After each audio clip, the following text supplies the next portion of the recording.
பொதுவாக இப்படி சொல்வார்கள், என்ன இப்படி கேட்டீங்க, அவர் தங்கமான மனுஷன் சார், ரொம்ப நல்ல டைப்பு.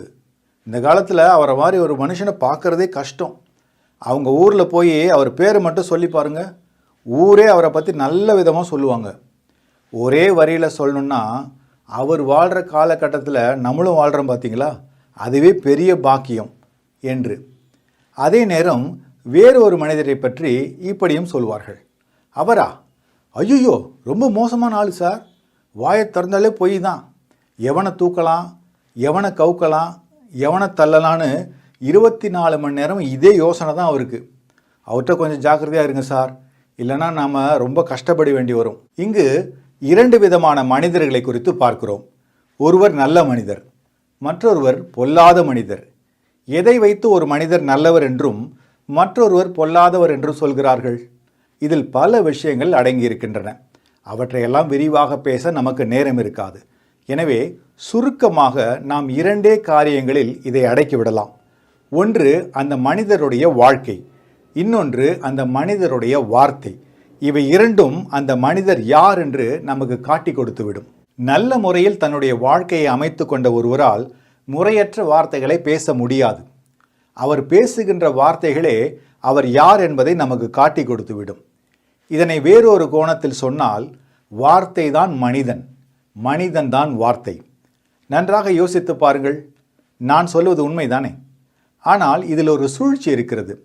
சிலர் மோசமான விதத்தில் தங்களுடைய வாழ்க்கையை அமைத்து கொண்டிருப்பார்கள். ஆனால் அவர்களுடைய வார்த்தையோ கரும்பை போல இனிப்பாக இருக்கும். இவரை போல வருமா என்று சட்டென்று ஏமாந்து விடுவார்கள்.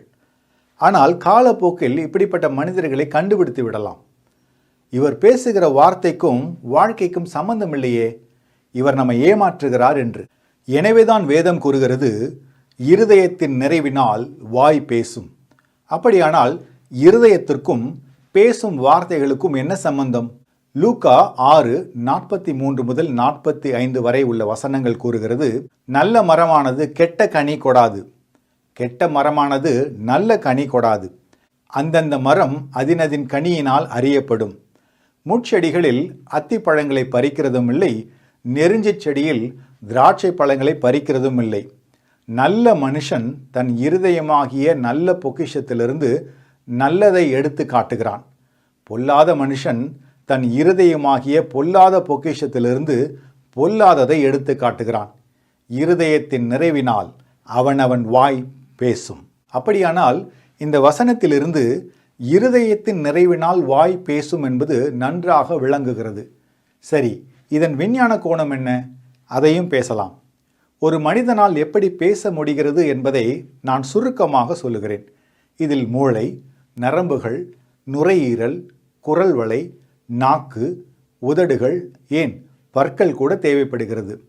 பற்கள் ஏன் என்று சிலர் நினைக்கலாம்.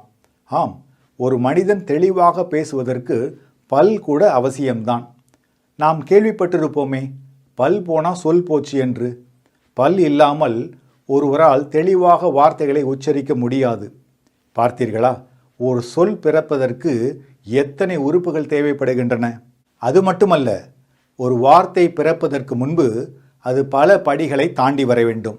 அதையும் சொல்லுகிறேன். ஸ்டெப் 1, வார்த்தைகளுக்கான எண்ணங்கள் மூளையில் உருவாகின்றன. என்னென்ன வார்த்தைகளை பேச வேண்டும் என்பதை மூளை திட்டமிடுகிறது. ஸ்டெப் 2, மூளை தசைகளுக்கு சிக்னல் அனுப்புகிறது. ஸ்டெப் 3, நுரையீரலிலிருந்து வார்த்தையை பேசுவதற்கான காற்று வெளியேறும். காற்று இல்லாமல் சத்தம் உருவாகாது. ஸ்டெப் 4, பேசும்போது அதிக அளவில் சத்தம் வர வேண்டுமா அல்லது குறைந்த அளவில் சத்தம் வர வேண்டுமா என்பதையெல்லாம் திட்டமிடப்படுகின்றன. ஸ்டெப் 5, நாக்கு, உதடு, பற்களின் உதவியால் வார்த்தைகளாக வெளிவருகின்றன. அது மட்டுமல்லாமல் இருதயத்தில் தோன்றின உணர்ச்சிகள், அதாவது எமோஷன்ஸ் அடிப்படையில் மகிழ்ச்சியாகவோ கோபமாகவோ சோகமாகவோ ஒரு மனிதனால் பேச முடியும். பார்த்தீர்களா, ஒரு வார்த்தை உருவாவதற்கு எத்தனை பெரிய முயற்சிகள் தேவைப்படுகின்றன. அப்படியானால் நாம் பேசக்கூடிய வார்த்தைகளின் துவக்க புள்ளி எது? மூளைதான் என்று புரிகிறது. இப்பொழுது வசனத்தை பொருத்தி பாருங்கள். இருதயத்தின் நிறைவினால் வாய் பேசும். இருதயம் என்று சொன்னவுடன் நம்முடைய இரத்தத்தை பம்ப் செய்கிற அந்த இதயத்தை மாத்திரம் குறிக்கிறது என்று நினைத்துவிடக்கூடாது. மாறாக இருதயம் என்ற பதம் இதயத்தை மட்டுமல்லாமல் நம்முடைய மூளை, நம்முடைய நினைவுகள், உணர்ச்சிகள், உள்ளான காரியங்கள் போன்ற எல்லாவற்றையும் என்று நாம் எடுத்துக்கொள்ள வேண்டும்.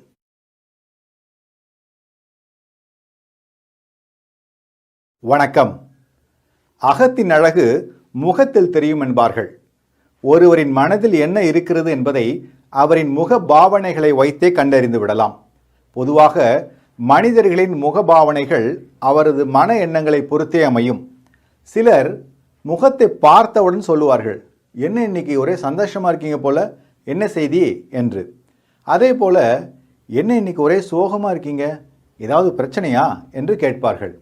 அப்படியானால் உள்ளத்தில் இருக்கக்கூடிய மகிழ்ச்சியோ சோகமோ முகத்தில் வெளிப்படும் என்பது உறுதி.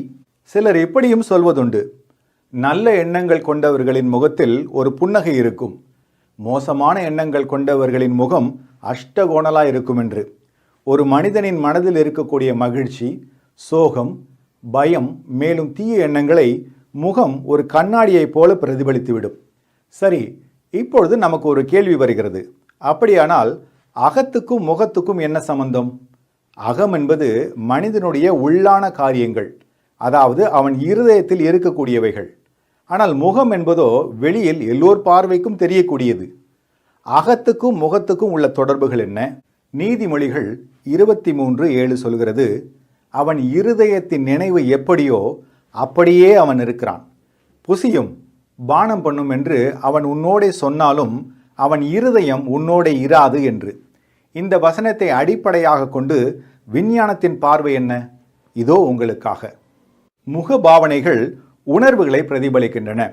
மனித முகத்தில் 40க்கும் மேற்பட்ட முக தசைகள் உள்ளன. இவை மூளையில் உள்ள லிம்பிக் சிஸ்டம் மூலம் கட்டுப்படுத்தப்படுகின்றன. குறிப்பாக பயம், மகிழ்ச்சி அல்லது கோபம் போன்ற உணர்ச்சிகளை அமிக்டாலா ப்ராசஸ் செய்கிறது. உதாரணமாக, உள்ளத்தில் மகிழ்ச்சி ஏற்படும் போது முகத்தில் புன்னகை பூக்கும். உள்ளத்தில் சோகம் வரும்போது கண்களில் கண்ணீர் துளிகள் உருண்டோடும். கோபப்படும்போது தாடைகள் இறுக்கமாகிவிடும். பதற்றம் ஏற்படும் போது முகம் வெளிரி நாவுகள் குளரும். ஆமாம், சொன்னது எல்லாமே கரெக்டாக தான் இருக்குது என்று நினைக்கிறீர்கள் அல்லவா? சரி, நம்முடைய துவக்க புள்ளியான வேதத்தின் பார்வைக்கு மீண்டும் வருவோம். அவன் இருதயத்தின் நினைவு எப்படியோ அப்படியே அவன் இருக்கிறான் என்ற வசனம் எவ்வளவு உண்மையானது என்று பாருங்கள்.